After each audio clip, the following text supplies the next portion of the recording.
ठीक है, मैं स्क्रीन शेयर कर रही हूँ और रोल नंबर मैं बोलूंगी।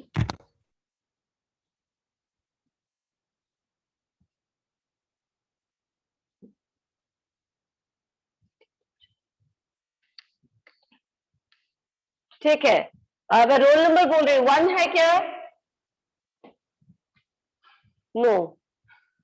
3, 5, 7, 8, 10, 11, 12, 13, 15, 16, 17। आवाज नहीं आ रही मुझे, आप लोग कुछ बोल रहे हो क्या? हेलो। हाँ ठीक है, मैंने यहाँ तक नंबर बोला 17 तक। 20 है क्या? 19 एंड 20 है क्या? Roll number 19 and 20? No. 23? Ma'am 20। ठीक है 20। आप मैम ये मेरा हो थर्ड चुका क्वेश्चन है। आपको फिर भी मैं बोल रही हूँ ट्राई करने के लिए, तो करिए, थर्ड क्वेश्चन को ट्राई करिए।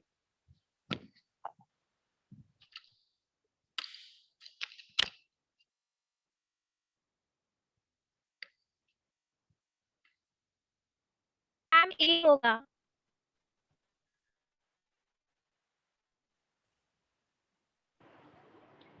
ए, ठीक है।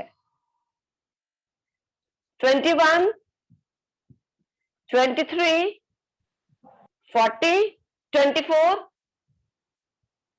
27, 28, 29, 32, 33, 34, Yes, 35, ma'am, 36, 33। ठीक है, 33। Try the fifth number and question.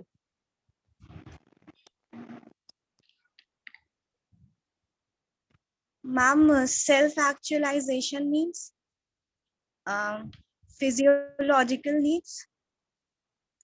आपके नीचे में दिया हुआ कॉम्बिनेशन, कौन सा कॉम्बिनेशन सही है वो है वहां पे टॉपिक आंसर, उसमें से चुनना है आपको।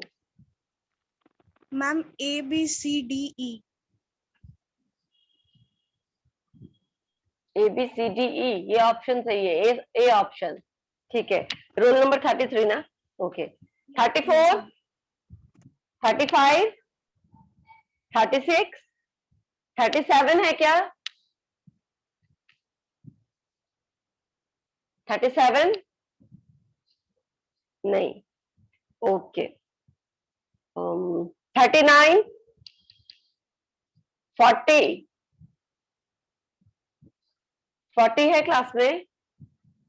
मैम 24 मेरा आई थी, छूट गया। 24 छूट गया है। ठीक है, ये लो 6th क्वेश्चन है, इसको ट्राई करो।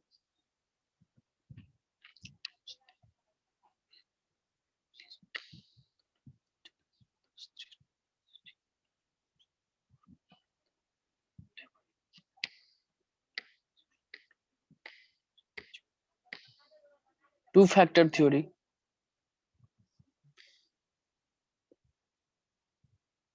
अच्छा ठीक है, नेक्स्ट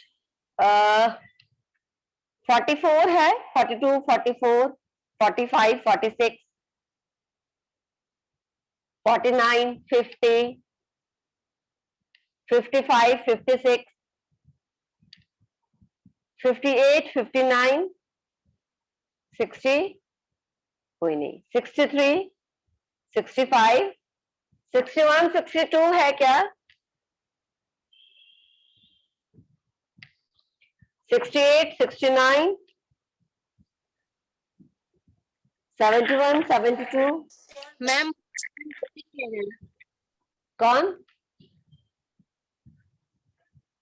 रोल मैम नंबर फिर से मुस्कान बोलिएगा। वेटिंग में है। ओके, मैम अर्पिता भी वेटिंग। ठीक है। हाँ, मैं जो रोल नंबर बोल रही थी वो 68, 69 और 71, 72, 73, 74 है। कोई है क्या? 75, 76, 77, 73। ठीक है, 73। Try the 7th number question.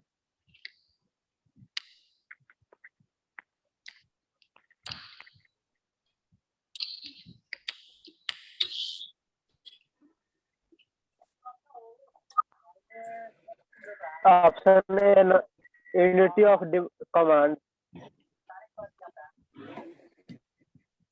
ठीक। और 74, 75, 76, 77, 78 कोई है?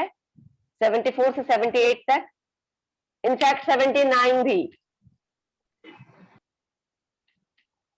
नहीं है। 80, 81, 82, 83, 84, 83 मैम। कौन? 83। ठीक है, 83 आप 8th नंबर क्वेश्चन देखिए।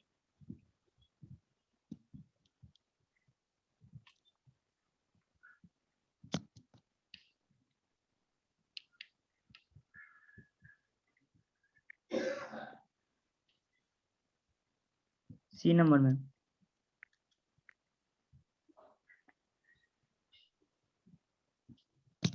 ठीक है, ठीक है। अब हम लोगों ने एक बार सबको 2-3 बार चांस दिया, जिनको करना था कर चुके हैं। अब हम लोग आज क्या करते हैं कि इसको एक बार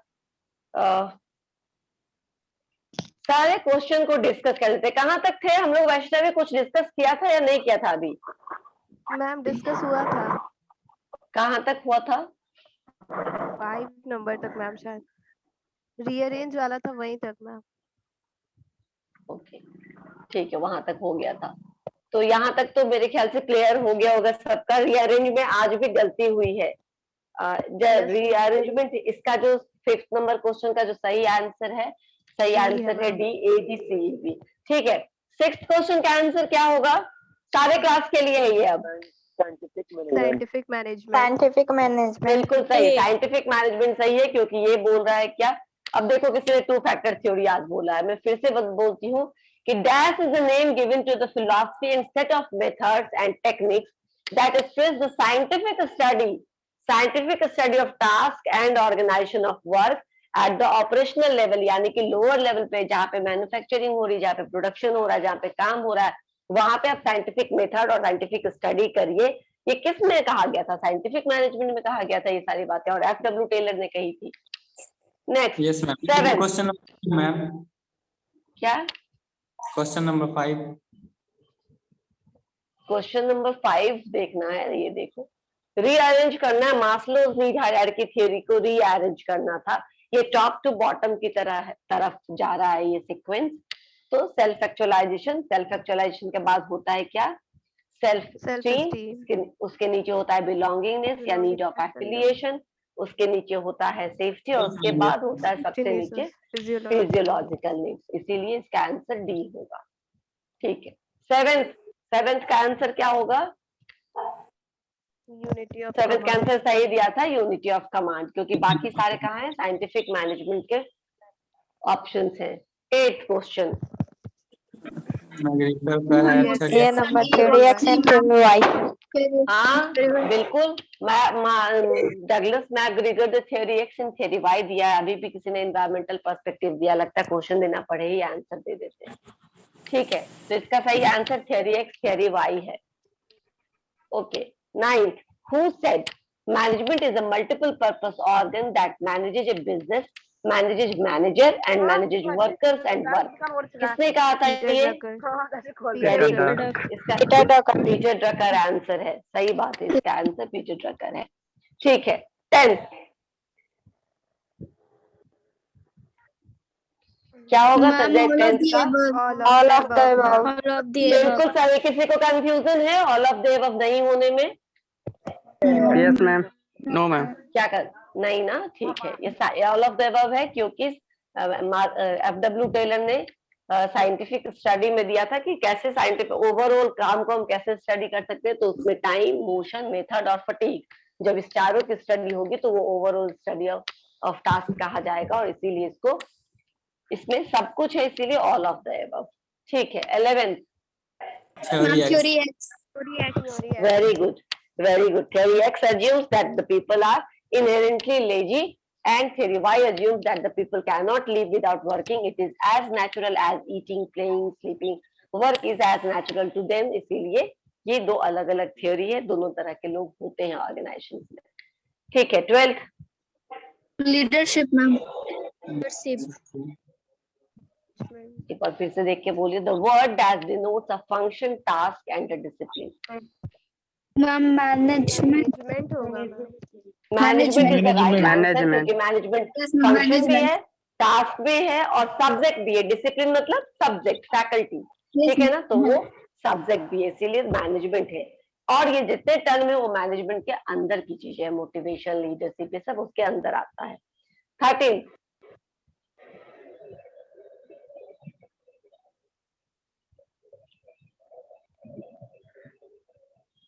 Ma'am, Maximum output. output. Maximum output. अच्छा, क्या क्वेश्चन है एक बार देखो। The factor coming under philosophy of scientific management ma'am are all of the above होगा ना। All of the above. All of the above होगा। फिर चलो, ऑपरेशन भी है, 13 मैक्सिमम आउटपुट। बिल्कुल सब कुछ है उसमें। ठीक है। 14th,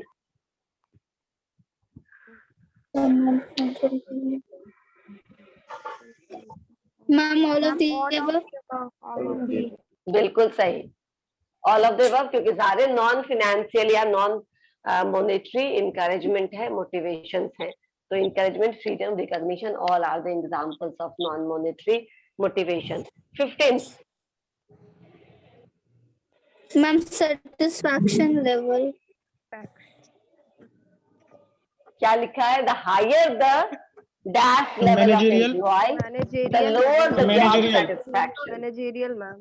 Managerial. ठीक है, इसमें आप सभी गलत है। इसका सही आंसर है एजुकेशनल लेवल। जितना ज्यादा आदमी एजुकेटेड होता है उसको उतना ज्यादा भूख होती है सक्सेस की, उसके लिए सेटिस्फैक्शन और ज्यादा और ज्यादा और ज्यादा, और वो ऊपर जाना चाहता है, बहुत टॉप तक जाना चाहता है, तब जाकर के उसका जो सेटिस्फैक्शन है वो सैटिस्फाइड होता है। देखो, तो कम पढ़ा लिखा है तो देखो छोटी मोटी नौकरी से भी खुश हो जाता है कि चलो नौकरी हो गया, क्लर्क बन गया या कुछ भी, एक जीवन यापन का एक जरिया बन गया, नहीं सेटिस्फाइड इन दैट। लेकिन जो बहुत पढ़ा लिखा, बहुत जीनियस हो, देखो पूरे दिन, पूरे लाइफ भटकता रहता है सेटिस्फैक्शन के लिए, अपनी तृप्ति के लिए, और उसको तृप्ति नहीं होती कि मैं और ये भी कर सकता हूँ, मैं वो भी कर सकता हूँ।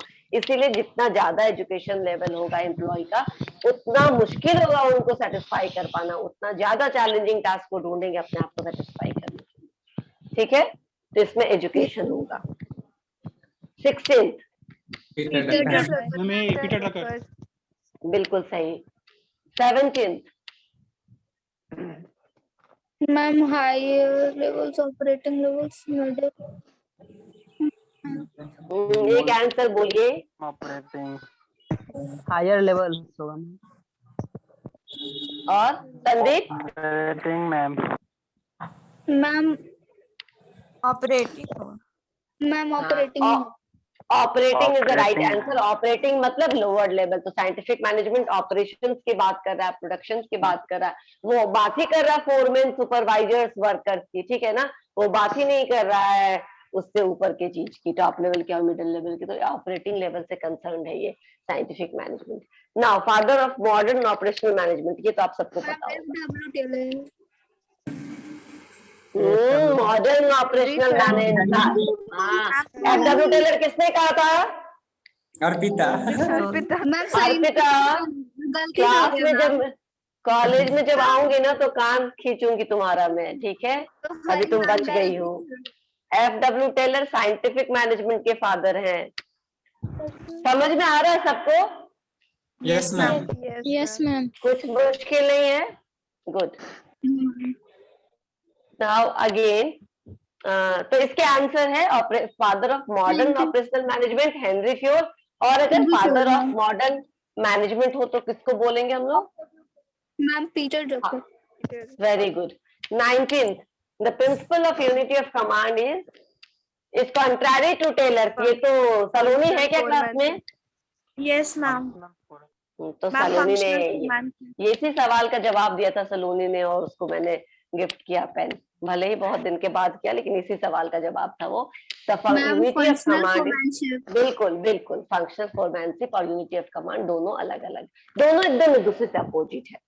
एक जगह अलग अलग स्पेशलिस्ट की बात कर रहे हैं फंक्शन के बेसिस पर, और एक जगह एक बॉस की बात कर रहे हैं। ठीक है। 20th management ma'am by management by management objective. Bye objective. किसी को कोई कंफ्यूजन नहीं? No ma'am. 21, हाँ इसमें कंफ्यूजन हो सकता है, पढ़ के बताइए। कॉन्टिजेंसी। तो मुझे भी पढ़ना पड़ेगा, थोड़ा टाइम दो मुझे भी। System approach ma'am.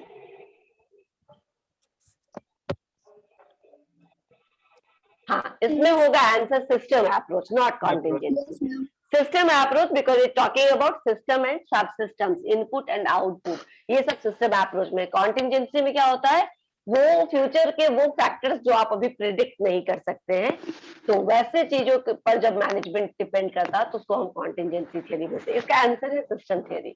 ठीक है। Unity of 22nd, command. Unity of command.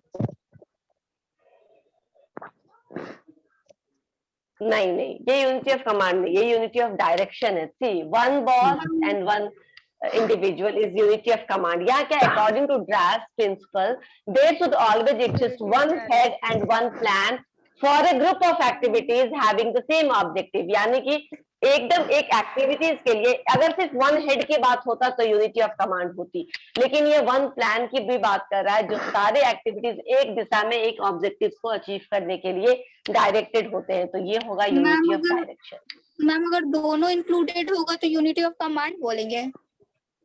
हाँ देखो, यूनिटी ऑफ कमांड में क्या है कि one boss giving information to one subordinate, ठीक है ना, सिर्फ one head and one subordinate रहता तो यूनिटी ऑफ कमांड। लेकिन यहाँ क्या है, one head and one plan for a group of activities, यानी एक ग्रुप के लिए, सारे ग्रुप ऑफ एक्टिविटीज के लिए एक ही प्लान है, जो सारे एक्टिविटीज क्यों कर रहे हैं, हम एक दिशा में कर रहे हैं, एक ऑब्जेक्टिव को अचीव करने के। तो इसका आंसर होगा यूनिटी ऑफ डायरेक्शन। एक ही ऑब्जेक्टिव्स को अचीव करने के लिए सारे लोग अपना अपना काम कर रहे हैं। ठीक है मैम, स्पिरिट कर्व क्या है? स्पिरिट डिकॉर्प्स क्या है, भूल गए आप? 14th प्रिंसिपल जो हमने पढ़ाया था आपको, हेनरी थ्योरम का। इंकरेज करते रहना हमेशा अपने एम्प्लॉइज को। हाँ, स्पिरिट डिकॉर्प्स का मतलब होता है अपने एम्प्लॉय को मोटिवेटेड रखना, लॉयल बनाए रखना अपने ऑर्गेनाइजेशन के लिए, उनके अंदर टीम स्पिरिट की भावना को जगा के रखना। ये भी मैनेजमेंट का काम है कि आप इतने मोटिवेटेड रखिए अपने एम्प्लॉय को कि they will take initiative. Initiative भी इसका एक पॉइंट था 14th प्रिंसिपल में। और स्पिरिट डिकॉर्प्स का मतलब होता है टीम स्पिरिट को बनाए रखना, और लॉयलिटी का सेंस ऑफ बिलोंगिंगनेस, लॉयलिटी अपने एम्प्लॉयज के अंदर जनरेट करना, ताकि वो आपके साथ बन के रहे, आपके लिए लॉयल बन के रहे। समझ में आया? Yes ma'am. Yes ma'am. ठीक है। 23rd, span of control. Span of control. ठीक है, बिल्कुल सही। मैम 24, स्पैन ऑफ कंट्रोल नहीं समझ में आया। Dash refers to the maximum number of subordinates a superior can effectively manage. आप क्लास में थे जब हमने स्पैन ऑफ कंट्रोल बताया था? Yes ma'am. हाँ, मैं बताती हूँ। स्पैन ऑफ कंट्रोल क्या होता है कि एक इंडिविजुअल, एक एम्प्लॉय अपने नीचे कितने ज्यादा सबऑर्डिनेट्स को इफेक्टिवली मैनेज कर सकता है। ठीक है ना, वो जितने नंबर को इफेक्टिवली मैनेज कर सकता है उसी को हम स्पैन ऑफ कंट्रोल कहते हैं। ये स्पैन ऑफ कंट्रोल दो तरह का हमने आपको बताया था, wide span of control and narrow span of control. Yes ठीक है, wide span of control and narrow span of control. यानी जब कम लोग होते हैं, मेरे अंदर सिर्फ 4 बच्चे हैं जिसको मैं पढ़ाऊंगी, तो क्या होगा, इन चारों को ज्यादा टाइम दे सकेंगे, ये चारों ज्यादा डाउट क्लियर कर पाएंगे, ज्यादा मैं इनको कंट्रोल कर सकती हूँ, मैं ज्यादा स्ट्रिक्ट सुपरविजन कर सकती हूँ। ठीक है ना, कि चारों क्या कर रहा है, पढ़ाई कर रहा है कि इधर उधर कर रहा है, राइट। लेकिन जब वाइड स्पैन ऑफ कंट्रोल होता है तो क्या होता है कि ये मुश्किल हो जाता है। मेरे अंदर 4 की जगह अगर 40 लोग हो जाएंगे, 15 लोग हो जाएंगे, तो क्या होगा, मैं क्या इतना ज्यादा अटेंटिव हो पाऊंगी जितना मैं 4 के केस में थी? नहीं। तो wide of span of control and narrow span of control दोनों ही होता है, लेकिन दोनों के लिए क्या है कि कुछ सर्कमस्टांसेस दिए गए हैं कि कब आप wide of span of control पे जाइए और कब आप नैरो स्पैन ऑफ कंट्रोल। जब फ्रेशर्स होते हैं जब नए लोग ज्वाइन करते हैं या जब रिस्पॉन्सिबल एम्प्लॉय नहीं है, बहुत मैच्योर एम्प्लॉय नहीं है, तब आप क्या करिए, तब ऐसे कंडीशन में आप narrow span of control wide, हाँ, तब ऐसे कंडीशन में आप नैरो स्पैन ऑफ कंट्रोल का अडॉप्ट कर सकते हैं। और जब आपके एम्प्लॉयज मैच्योर हैं, अपने आप समझदार हैं, बहुत ज्यादा सुपरविजन की उनको जरूरत नहीं है, they are expert in their field, their work, तो फिर आप वाइड स्पैन ऑफ कंट्रोल में जा सकते हैं। तो इसीलिए the number of subordinate a person can manage effectively को क्या बोलेंगे हम, स्पैन ऑफ कंट्रोल बोलते हैं। क्लियर हुआ? Yes, ma'am. Yes, ma'am. ठीक है, आगे जाने से पहले अटेंडेंस बना लेते हैं, पता नहीं फिर कब ये खत्म हो जाए, इसीलिए अटेंडेंस बना लेते हैं, फिर मैं आगे का डिस्कस करूंगी। 1 2 3 4 5 6 Present, ma'am. 7 8 9 Yes, ma'am. 10। साजिन समझ में आ रहा है आपको? Yes, ma'am. ठीक, कुछ नहीं समझ में आए तो पूछेगा। Yes, 10 11 Yes, ma'am. 12 13 Present, ma'am. 14 15 16 17 18 Yes, ma'am. 19 20 Present, ma'am. 21 21 is present, okay. 22 Present, ma'am. 23 24 present ma'am. 24 present है। Present, ma'am. 24। अब हम लोग ना रिवीजन शुरू करने वाले, तो आप प्लीज आप रोज दिन क्लास में रहिएगा, ठीक है? Okay sir. हाँ, एकदम से मुझे इंश्योर करो, क्योंकि आपके बहुत सारे क्लासेस पहले भी छूटे हैं, बीच में भी छूटे हैं। तो अब जब रिवीजन शुरू करेंगे हम लोग 1-2 दिन बाद से, तो आप हर एक क्लास में रहिएगा, ठीक है? यस मैम, अब नहीं छूटेगा मैम, शादी था ना अंकल जी का। अभी जो भी हो, चाहे ठीक है ना, अभी आसमान अभी- फटे, चाहे धरती तो फट जाए, आसमान टूट जाए, आप कहीं नहीं जाएंगे, आप क्लास में रहेंगे, ठीक है? अंकल का शादी। जी पक्का। होता है, कोई बात नहीं। Okay, 25 Present, ma'am. 26 27 28 29 29 30 Yes, ma'am. 31 Yes, ma'am. 32 32 33 Present, ma'am. 32 Gopal Kumar है क्या?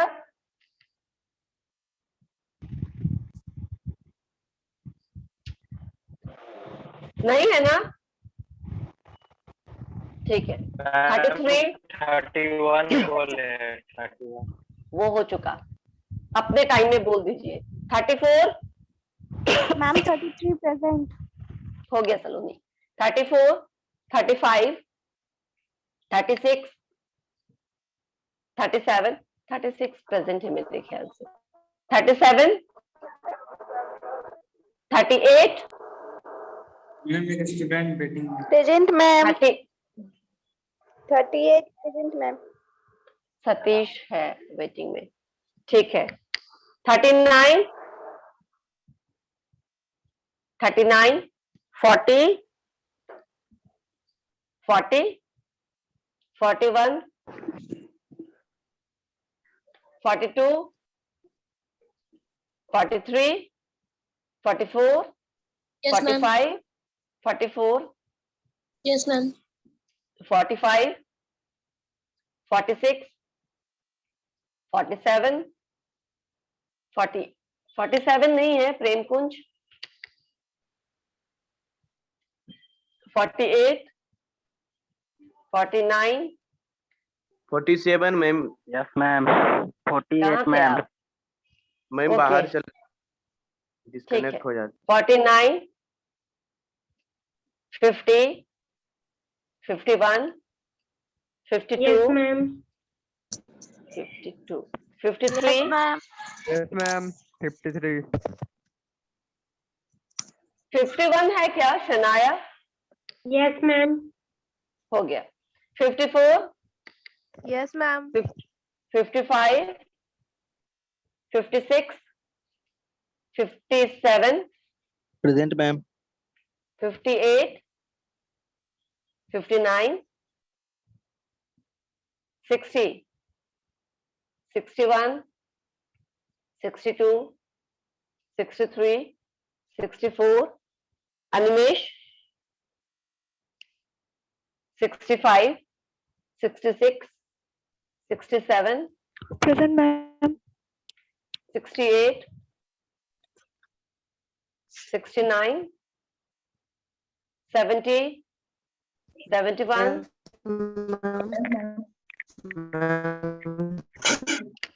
71 है क्या? जी ma'am.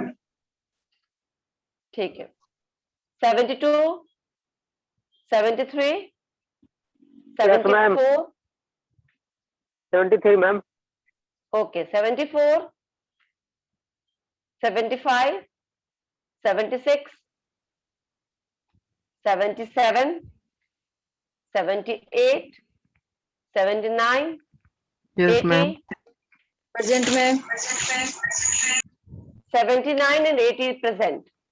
81 Present, ma'am.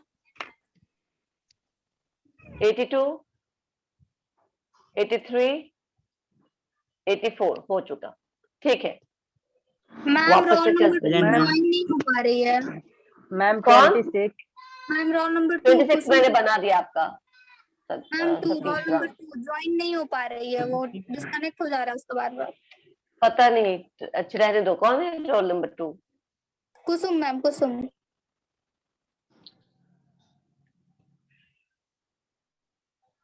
Okay ma'am 48 हो गया। ठीक है, क्या हो गया? 48 मैम 48। 48 नाम बताइए अपना। मैम अंकित कुमार पांडे। हाँ हो चुका है अंकित। ठीक है, मैं वापस से शेयर करती हूँ स्क्रीन। ठीक है, मैम 83 सब हो चुका है। ये 23 तक हो चुका था, ये लो 24। इसका आंसर बताओ क्या होगा?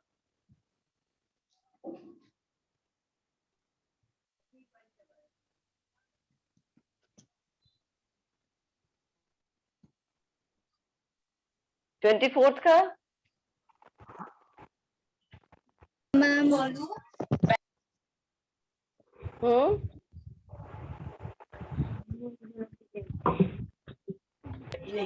देखिए कुछ मैम समझ में आ रहा है? Planning. none of these। None of these. According to None of these। Functional. एक बार क्वेश्चन पढ़ो पहले आप तुम लोग। मैम फंक्शनल ये फॉर्मेशन में Organizing। प्रोडक्शन डिपार्टमेंट में आता है मैम। प्रोडक्शन डिपार्टमेंट में होता है। आपने क्वेश्चन नहीं पढ़ा था, मैंने क्वेश्चन पढ़ने बोला पहले। कोई एक स्टूडेंट क्वेश्चन पढ़ो ठीक से, जोर से, सब लोग सुने। According to functional formation, speed boss, and gang boss are interested with the dash planning aspect of work किससे जुड़ा हुआ है ये? planning से मैम। और कोई आंसर? Doing होगा। Doing is the right answer, क्योंकि डूइंग ऑपरेशंस है, प्रोडक्शन है, करना के का प्लानिंग है कि आपने ब्लूप्रिंट बनाया कि क्या क्या करना है। लेकिन speed boss, maintenance boss, inspector, gang boss, ये सब कहाँ थे? ये सब प्रोडक्शन डिपार्टमेंट में थे, ये सब ऑपरेशंस डिपार्टमेंट। तो प्रोडक्शन ऑपरेशन की जगह डूइंग लिख दिया तो समझ में नहीं आएगा। समझ में आना चाहिए ना कि ये काम करने की बात कर रहा। ऑपरेशन मतलब काम करना, ठीक है ना? डूइंग मतलब करना, प्रोडक्शन मतलब करना, प्रोड्यूस हो रहा है, तो इसलिए यहाँ पे डूइंग होगा। डूइंग में ये लोग आएंगे। ठीक है, तो आप क्लियर हुआ? Yes, Yes, ma'am. Next 25। communication ma'am pattern. Scalar chain. Scalar chain. बिल्कुल, scalar chain is the right answer. ऐसे क्वेश्चन मैंने भी अभी तक नहीं पढ़ा। Dash suggest that each communication going up. हाँ, जो एकदम एक एक से ऊपर जा रहा है और फिर जब नीचे आते समय एक एक करके नीचे आए, एक एक बीच में जो भी पोजीशन है सबको वो इन्फॉर्मेशन देते हुए आए, वो स्केलर चेन में होता है। हम लोगों ने पढ़ा था, ये भी 14th प्रिंसिपल में है ना? हेनरी फ्यूल के 14th प्रिंसिपल में ये भी है, में तो होगा। याद आया? Yes ma'am. ओके, इसको किसी को एक्सप्लेन करना है या सबको समझ में आ गया स्केलर चेन क्यों है? समझ में आ scalar chain, explain scalar chain क्या है ना? Scalar chain is way of formal way of communication है जिसको हेनरी फ्यूल ने कहा था कि आपको ऑर्गेनाइजेशन में क्या होना चाहिए, क्लियर कट कम्युनिकेशन के लिए आपको स्केलर चेन मेथड यूज करना चाहिए, जहां जिसका दिखाने के लिए मुझे डायग्राम दिखाना पड़ेगा, ऐसे नहीं समझ में आएगा आप लोगों को। एक सेकेंड, मैं कोशिश करती हूँ दिखाने की।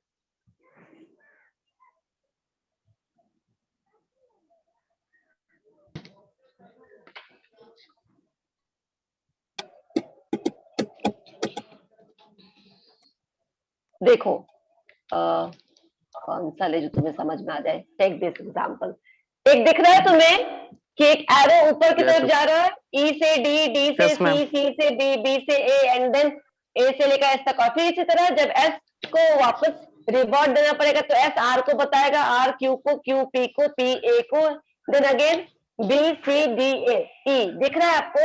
This is what scalar chain.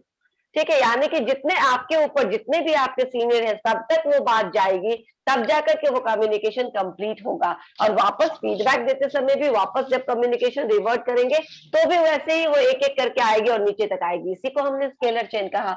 और जो बीच में आपको गैंग प्लैंक दिख रहा है, ये वाला दोनों, जैसे डी सीधा आर से बात कर लिया, आर सीधा डी को बता दिया, वो इमरजेंसी सिचुएशन में हम वो कम्युनिकेशन यूज करते हैं, वो नॉर्मली यूज नहीं करते। नॉर्मली स्केलर चेन यूज करते हैं, इमरजेंसी में गैंग प्लैंक यूज करते हैं, ताकि आपके पास अगर कम टाइम हो तब भी कोई इन्फॉर्मेशन किसी को देना हो तो आप इमरजेंसी में गैंग प्लैंक को यूज कर सकते हो। अदरवाइज आपको क्या यूज करना चाहिए?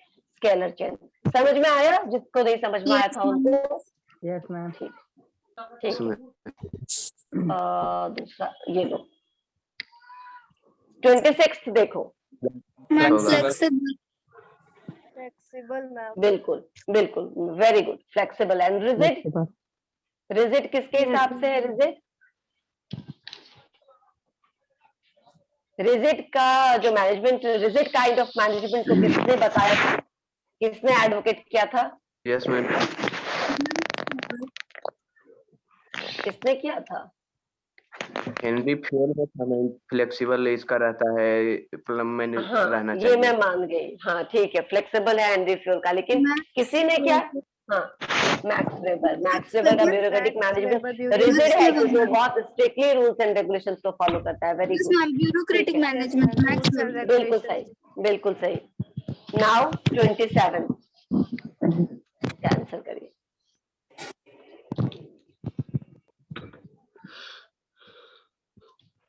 Ma'am option B. Ma'am system approach. अच्छा, मुझे पढ़ने दो, मुझे खुद। That school of thought has based on idea that there is no single